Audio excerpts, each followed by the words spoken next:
nesse momento de oração, vamos fechando os olhos, respirando profundamente, deixando o oxigênio entrar pelos nossos pulmões.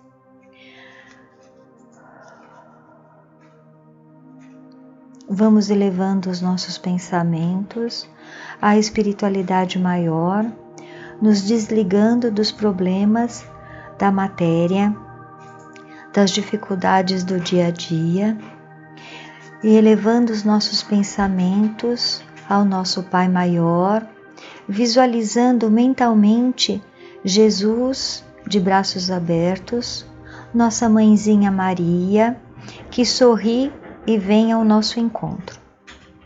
Seguimos de olhos fechados, visualizando a energia de Jesus e de Maria tocando os nossos corações, alinhando os nossos chakras, fluidificando todos os líquidos que se encontram em nosso corpo, para que através dessa energia, dessa troca energética, consigamos ter muita saúde, muita paz para aproveitar ao máximo essas palavras que serão lidas e absorvidas por nós. Iniciaremos o Evangelho de hoje com a oração que Jesus nos deixou.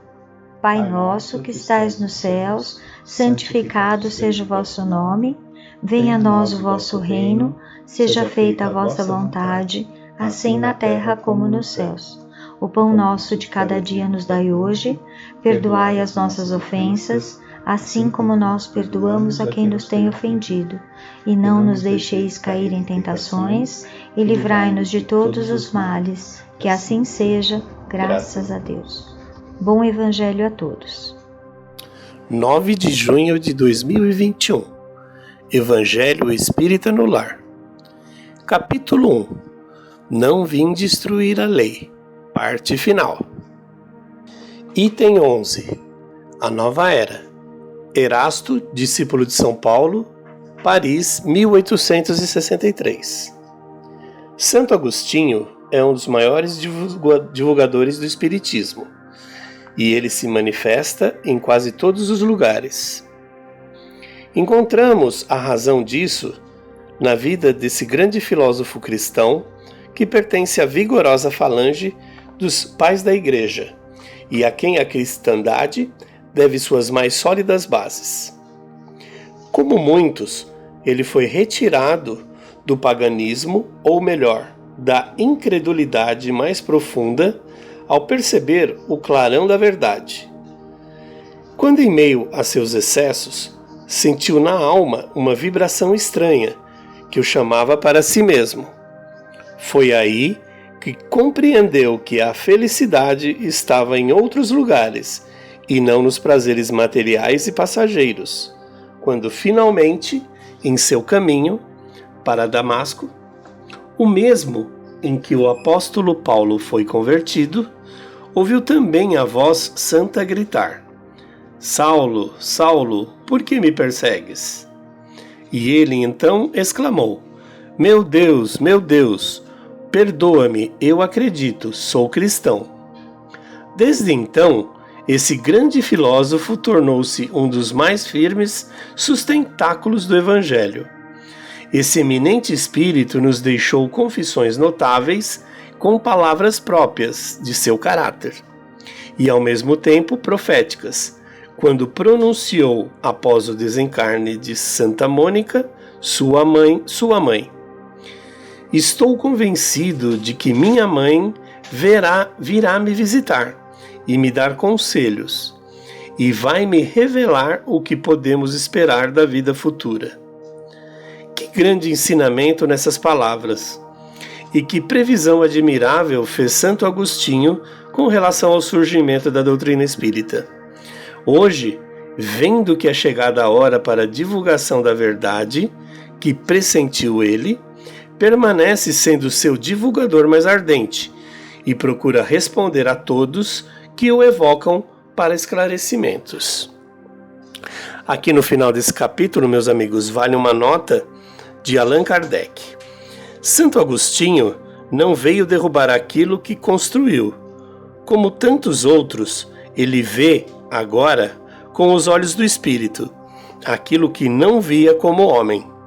Seu espírito livre pôde perceber novas ideias e o verdadeiro sentido de algumas palavras. Compreende hoje o que não conseguia compreender antes. Na Terra, julgava as coisas de acordo com os conhecimentos que possuía, mas, após retornar ao plano espiritual, ele pôde julgá-las com maior clareza. Foi então que reformulou sua crença em relação aos espíritos desencarnados, que ainda possuem desejo sexual e que, durante a noite, vêm copular com homens ou mulheres, perturbando-lhes o sono e causando-lhes pesadelos. Abandonou também a maldição que havia lançado sobre as pessoas que possuíam ideias opostas às defendidas pela Igreja Romana. Sem deixar de ser o apóstolo cristão, Santo Agostinho pôde ver agora o cristianismo em toda sua pureza. Assim, ele pensa de modo diferente ao que pensava, em alguns pontos, quando ainda estava vivo. Está sendo o propagador do espiritismo, sem renunciar à sua fé, pois encontra na doutrina espírita a realização das coisas anunciadas. Hoje, ele nos conduz a uma interpretação mais acertada e mais lógica dos textos bíblicos. O mesmo acontece com outros espíritos, que se encontram em posição semelhante à sua. A leitura de hoje nos traz um conhecimento adicional sobre a dualidade da nossa vida. Quem vivenciou isso e está relatado no Evangelho foi Santo Agostinho, e aqui nos traz as dúvidas que surgiram dentro dele e que creio que nesse momento todos nós, quando estamos passando pela nossa reforma íntima, também temos essas dúvidas. Acabamos sendo bombardeados com informações e muitas vezes sucumbimos às dificuldades, às, vamos dizer assim, tentações, seja da sexualidade, seja da matéria, seja da parte financeira, seja da parte emocional, porque às vezes não conseguimos perdoar, não conseguimos nos calar. E isso, Santo Agostinho, há muito tempo atrás, mesmo sendo já uma figura cristã, uma figura presente dentro do catolicismo, um revolucionário da fé, Santo Agostinho percebeu isso, que toda a dualidade entre o bem e o mal sempre existiu, e que nos mantermos no bem era muito mais difícil do que praticarmos o mal. E esse mal não é um mal um mal contra o outro. Nós temos um inimigo íntimo e nós o tempo todo somos tentados a praticar o mal contra nós mesmos. É muito difícil alguns hábitos que nós vamos criando ao decorrer da nossa vida e que não conseguimos romper. É a maledicência, o julgamento, a falta de perdão, não querer reconhecer que o outro é quem é, queremos mudar o outro ao invés de nós nos mudarmos, a ganância, a inveja, tudo isso acontece dentro de nós. É uma luta constante e muitas vezes fraquejamos. Essa passagem de hoje nos traz essa ilusão. Se Santo Agostinho passou por isso e ele vivenciou uma luta ferrenha com ele mesmo, nós também, e ele venceu, e nós também conseguimos vencer. Um dia de cada vez, uma reflexão, humildemente, amorosamente, que a hora que nos depararmos com uma situação, pararmos pensarmos e agirmos hoje, mudarmos o nosso comportamento hoje. Uma pequena mudança hoje, amanhã mais uma, depois mais uma e uma. Ao decorrer de um ano, poderemos ver a renovação íntima acontecendo. Assim como Santo Agostinho viu que ele foi um homem renovado. Creio que todos aqui conhecem a história de Santo Agostinho. Quem não conhece, vale a pena pesquisar e ler. Ele foi e é ainda um homem à frente do seu tempo, deixou um legado, uma história muito interessante e nós, assim, um exemplo para seguirmos. Creio que essa passagem é muito interessante e motivadora, para que todos nós vermos que todos somos tentados e todos podemos vencer a nós, ao mal e seguirmos nos renovando. Gratidão.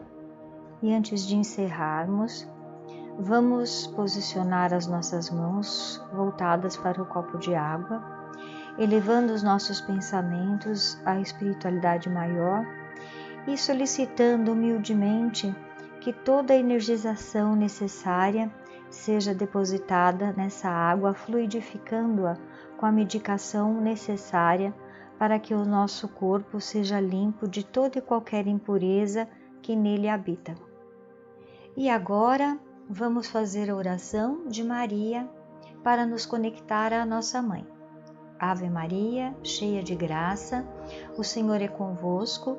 Bendita sois vós entre as mulheres, e bendito é o fruto do vosso ventre, Jesus. Santa Maria, Mãe de Jesus, rogai por nós, filhos do Senhor, agora e na hora de nossa passagem. Que assim seja, graças a Deus. Muito obrigado por estar conosco no canal Evangelho Espírita no Lar, e amanhã aguardamos você novamente conosco. Boa noite e fiquem com Deus.